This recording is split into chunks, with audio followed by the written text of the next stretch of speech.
¿Cómo están? Bienvenidos a esta edición de Agenda Económica de día viernes. Gracias por acompañarnos. Ojalá que tengan un muy buen día y que hayan podido descansar también para comenzar esta nueva jornada en el cierre de esta semana. 8:02. Vamos de inmediato a nuestro resumen de noticias para empezar a revisar ya algunos de los temas que estaremos profundizando en esta edición. Y partiremos revisando también de las novedades sobre el tipo de cambio en nuestro país, que ha tenido una semana bien volátil. Ayer llegó a superar los 840 pesos el dólar en nuestro país, fundamentalmente debido, según interpretan en el mercado, a la incertidumbre en materia política en la antesala de las elecciones de este fin de semana. Cerró con una leve baja luego el dólar, pero finalmente llegó a 833, tercera alza consecutiva, y de esa forma entonces el tipo de cambio muestra y refleja lo que está ocurriendo en términos del mercado respecto a la situación que se va a vivir este domingo en materia eleccionaria. La bolsa finalmente también cayó, y otro complemento, otro indicador de cómo está el mercado financiero reaccionando ante lo que podría venir durante los próximos días. Vamos a estar revisando y profundizando además en las razones detrás de los movimientos del tipo de cambio en nuestro país.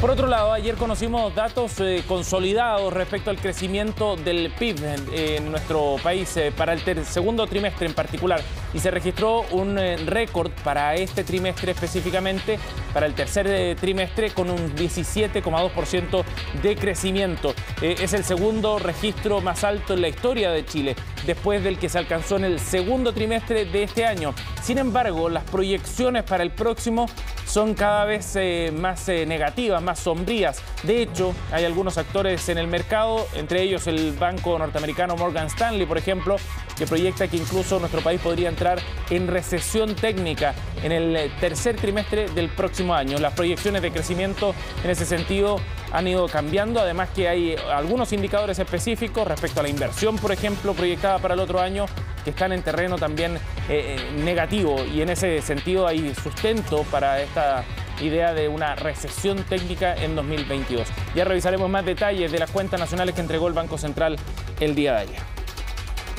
Por otra parte, en materia financiera y del consumidor, el CERNAC entregó un ranking ayer bien importante sobre cómo se están comportando los agentes del sector financiero y los niveles de reclamo que hay en nuestro país respecto a esta industria en particular. Para el segundo semestre cayeron, según el datos del CERNAC, cayeron un 5% en comparación a los mismos indicadores, pero del año 2020. Ha habido cierta evolución favorable, y hay cambios también en el ranking de cuáles son los bancos o operadores financieros que están en el listado de los peores evaluados o de los que tienen más reclamos por parte de sus clientes. Ya les contaremos cuáles son en unos instantes aquí en Agenda Económica.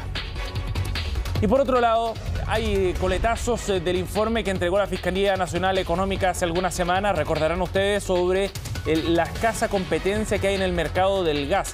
En este análisis, la Fiscalía Nacional Económica evaluaba cómo opera el mercado de distribución de gas a nivel minorista y ve bajos niveles de competencia. Bueno, hay actores públicos que están tomando medidas.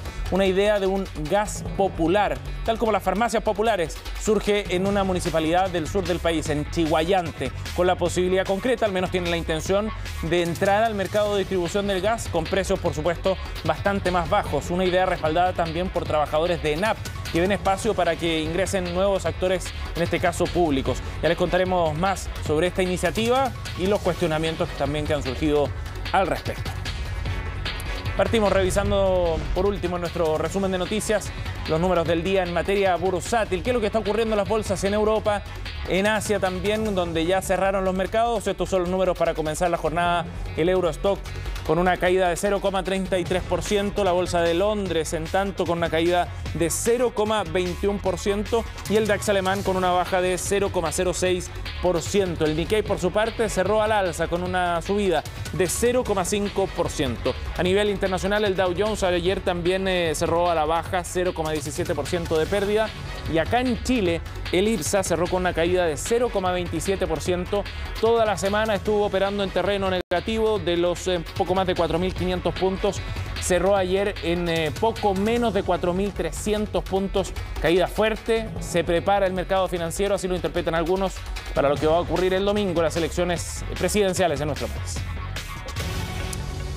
Bien, 8:06. Partamos revisando entonces detalles de lo que ya comentábamos, las variaciones en el tipo de cambio en Chile, que ayer llegaron a superar los 840 pesos en algún momento de las transacciones. Finalmente cerró en un nivel más bajo, pero de todas maneras al alza respecto al cierre que había tenido el día miércoles. Y toda esta volatilidad que también se ha visto en la bolsa es, como decíamos, la antesala del mercado financiero y la forma en la que está encarando el proceso de elecciones de este fin de semana, que ha sido uno de los grandes drivers para el mercado financiero local en los últimos meses. ¿Qué es lo que está ocurriendo y cómo protegerse también ante la volatilidad? Es lo que vemos en la siguiente nota.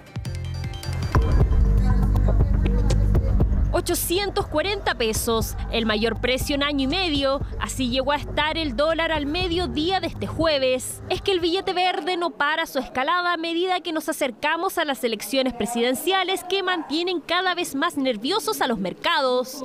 Eso sí, la divisa norteamericana bajó para cerrar en 831. Hay incertidumbre por las elecciones, son unas elecciones importantes y la gente en general cuando hay estas cosas que están un poquito más peleadas se asusta y muchas veces sobrereacciona o no sabemos bien lo que va a pasar. Si uno dice, tengo pensado gastarme esta cantidad de plata en un viaje, lo razonable es no tratar de adivinar qué es lo que va a pasar con el dólar. Incertidumbre que se refleja en que el tipo de cambio acumule un aumento de 33 pesos en solo 3 días. Esto, según los expertos financieros, se debería que candidatos de los extremos del abanico político del país se asoman como los favoritos. La gente trata de resguardarse ante la posibilidad de que en las elecciones del día domingo la izquierda radical obtenga un triunfo muy amplio, porque eso, como se ha dicho y se cree, puede tener problemas o acarrear problemas económicos importantes para la gente, y la forma de resguardarse contra eso es comprando dólares. Resguardo que algunas personas optaron por tomar, por lo que acudieron a comprar dólares a pesar de pagar el mayor precio desde el 7 de mayo pasado. Está muy caro, considero, pero yo necesito comprarlo, entonces no me queda de otra. Recomiendo que compren ahorita antes que suba más, porque sí está caro. Ya casi llega a los 900. Un alto precio que produce nerviosismo en los compradores. Sin embargo, algunos expertos llaman a la calma, ya que el escenario de volatilidad podría cambiar después de este fin de semana. Yo creo que no es el mejor momento para comprar dólares en este minuto. Es probable que ex post elecciones, independiente de lo que pase de resultados, pueda venir alguna baja. Yo creo que no es 100% infalible esa recomendación, pero es por lo menos lo que yo personalmente haría, esperar un poco. Si uno tiene certeza que va a tener un gasto en dólares, lo lógico sería hoy en día ahorrar y guardar esa plata en dólares. Si uno tiene gastos futuros que vienen asociados a pesos, lo lógico sería mantenerlos en pesos. Y así uno no está pensando con la ansiedad de si el dólar va a ir para arriba o para abajo. Malas noticias en el mercado, el cual ubica al peso chileno como la tercera divisa con peor desempeño entre las emergentes durante 2021. A esto se suma la Bolsa de Santiago, donde el IPSA marcó su cuarta baja consecutiva este jueves. Bueno, veremos qué es lo que ocurre a partir del lunes ya con los resultados electorales en mano. Vamos a ir a otro tema para analizar datos que entregó el Banco Central en el día de ayer, las cuentas nacionales, y que nos dan una mirada sobre la marcha de la economía en este 2021. Bien importante para ver cómo han ido evolucionando tres componentes claves. Veamos primero el Producto Interno Bruto. La economía ha ido creciendo con fuerza en los últimos 2 trimestres y ayer se consolidaba el dato. Nosotros conocemos el IMASEC mes a mes, pero acá hay una consolidación y una corrección también de las cifras.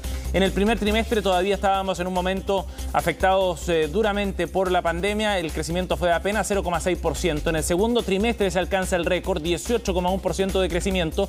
Y el tercer trimestre alcanza un registro nuevamente muy alto de 2 dígitos, 17,2%. En lo que los analistas del mercado ya prevén como el punto peak desde el cual empezará a bajar en los próximos trimestres. ¿Qué pasó con la demanda interna? Veamos otro de los gráficos que hemos preparado para ustedes. Ha habido una evolución también bien favorable, fundamentalmente de la mano de la mayor liquidez. Con los retiros de fondos previsionales y la ayuda que ha entregado el Estado, la demanda interna ha evolucionado favorablemente con un 30,9% de crecimiento en el segundo trimestre y un 28,4% en el tercer trimestre. También hay una influencia, por supuesto, de la baja base de comparación en relación a 2020, en el peor momento de la crisis económica. Y veamos qué es lo que pasa con la inversión. Este dato es bien relevante porque el Banco Central muestra que ha habido también un repunte y fuerte, incluso en el tercer trimestre superior al trimestre previo, 29,8% en los meses de julio, agosto y septiembre, según los datos del Banco Central. Y este dato, el de la inversión, es el que puede anticipar ciertas bases de crecimiento económico algo más importantes. De todas maneras, a pesar de estos números, o quizás por lo mismo, por los altos niveles que están alcanzando la economía, para el 2022 las proyecciones son bastante más magras, con crecimiento que estaría en torno al 2%, incluso con la posibilidad de que en algún trimestre entremos en un nivel de recesión técnica, según han adelantado algunos actores de mercado. Bien, 8:12, pasamos a otro tema para hablar de lo que se ha ocurrido en el sistema financiero y de los niveles de reclamo según un ranking que elabora el Servicio Nacional del Consumidor, el SERNAC, que monitorea cómo han ido evolucionando tanto en volumen como en los aspectos por los cuales los consumidores están más a disgusto con los actores del sistema financiero.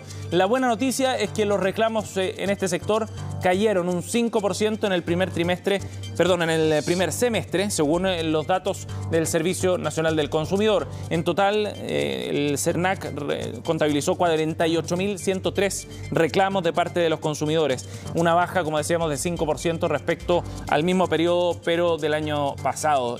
¿Cuáles son los temas por los cuales se presentan más reclamos? Fundamentalmente, cobros improcedentes es lo que reclaman los clientes del sector financiero. Problemas en los contratos como un segundo problema detectado, y en tercer lugar aparecen las cobranzas judiciales como otro asunto extrajudiciales, como un asunto que también es complejo. Entre estos tres problemas están más de la mitad de los reclamos del total ingresados al sistema. Es un seguimiento interesante también porque lo que busca, y lo explicita así el servicio, es generar cambios en la conducta de los propios actores del mercado financiero, de los bancos, de las casas comerciales, del retail, cajas de compensación, entre otros.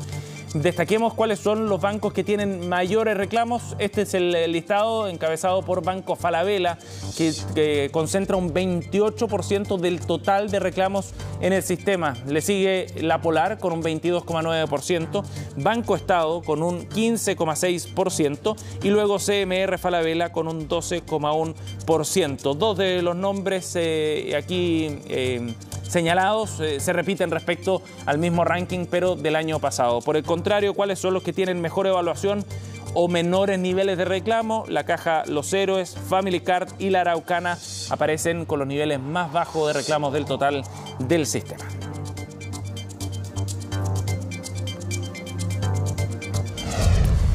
(8:14). Hemos hablado mucho de la inflación en los últimos meses, ¿no? Por los niveles altos que está alcanzando en nuestro país. Pues bien, hay un indicador bien relevante que vale la pena mirar en detalle. Tiene que ver con el índice de costos de transporte que ayer publicó el Instituto Nacional de Estadísticas.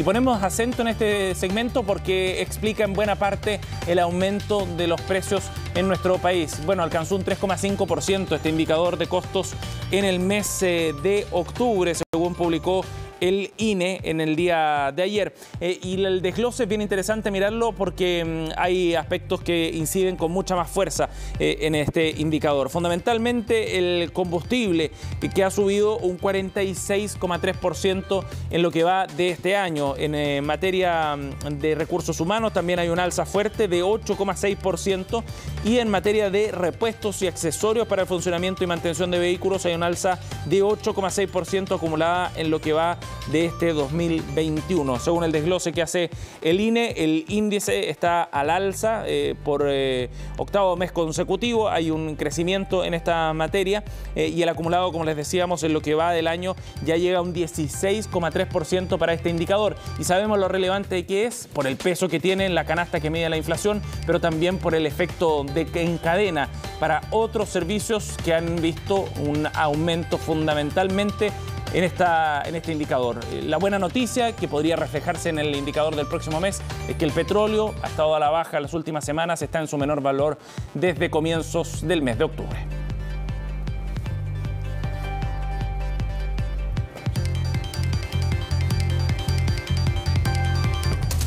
Bien, 8:16, nos vamos a ir a una pausa a esta hora en Agenda Económica, volvemos de inmediato con más.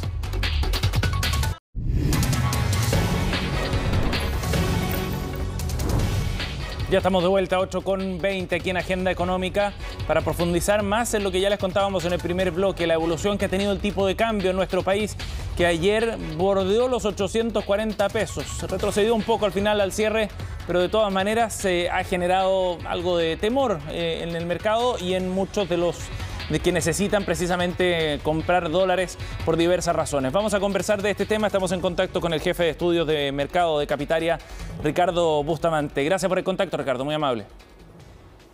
Gracias por la invitación, Sebastián. Ricardo, bueno, vimos una semana bien intensa para el tipo de cambio en nuestro país, con alzas consecutivas y con este tipo de cambio que ayer llegó a bordear los 840 pesos. ¿Qué es lo que está detrás de estas alzas consecutivas, Ricardo, fundamentalmente?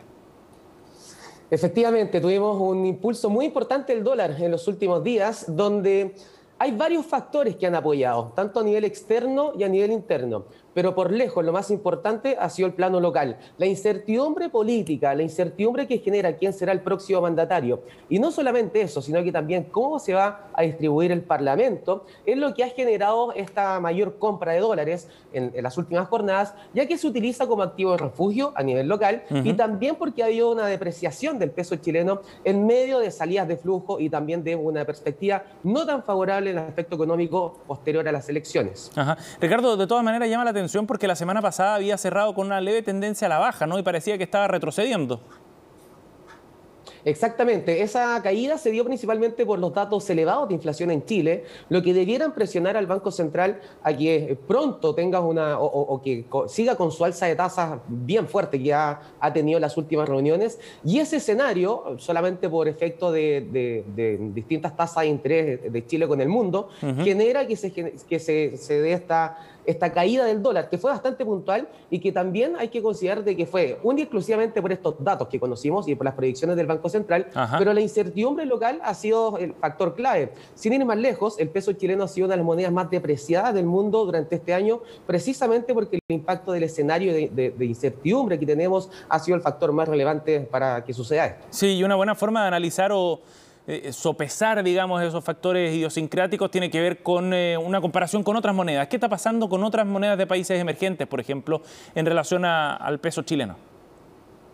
Hoy en día, sin ir más lejos, dentro de las monedas de Latinoamérica, el peso chileno es la segunda moneda más depreciada después del peso argentino. Eso para que nos hagamos una idea en qué situación estamos y en qué escenario está viendo el mercado interno y también el mercado internacional con respecto a lo que pueda pasar en Chile. Esa incertidumbre se traduce única y exclusivamente en que llegan menos inversionistas y que incluso hay salidas de flujo, hay menos inversionistas que quieren estar en el país. Y es algo que en su último informe de política monetaria, el Banco Central de Chile ya hizo hincapié en esta situación, en que ha existido una salida de capitales que ha apoyado a que quedan menos dólares circulando y eso genera que haya una apreciación mucho mayor. Por lo tanto, en comparación a nuestros vecinos especialmente, estamos en una situación de una visión mucho más negativa por parte de los inversionistas, llevando a que el peso chileno sea la segunda moneda más depreciada, por lo menos en Latinoamérica. Es bien fuerte el dato, ¿no? Y muy revelador también de lo que está ocurriendo. Ahora, la pregunta del millón, Ricardo, es saber hacia dónde se podría encaminar a partir del lunes, probablemente en base a los resultados del domingo.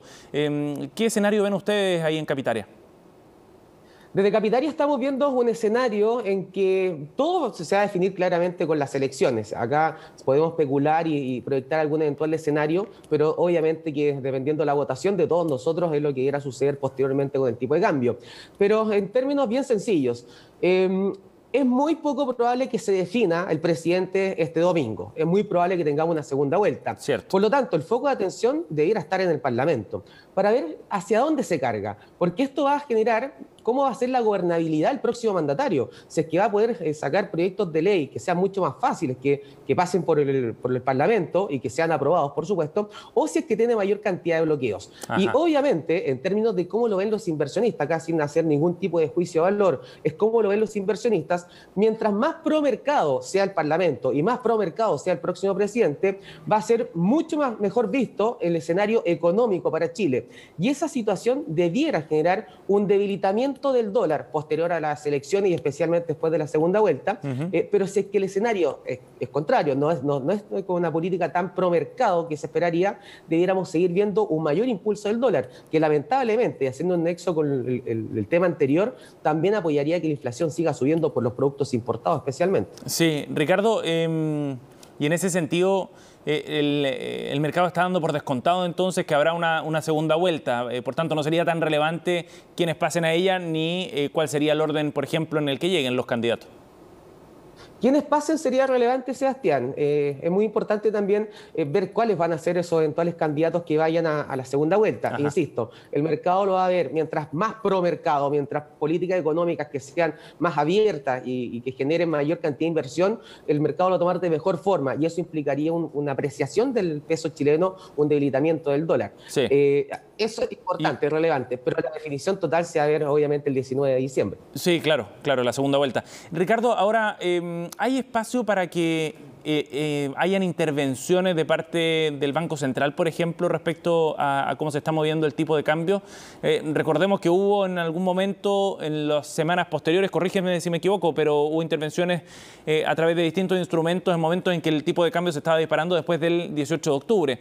De 2019. ¿Este espacio justificaría alguna intervención? ¿Hay espacio para eso? ¿Cómo lo ven ustedes?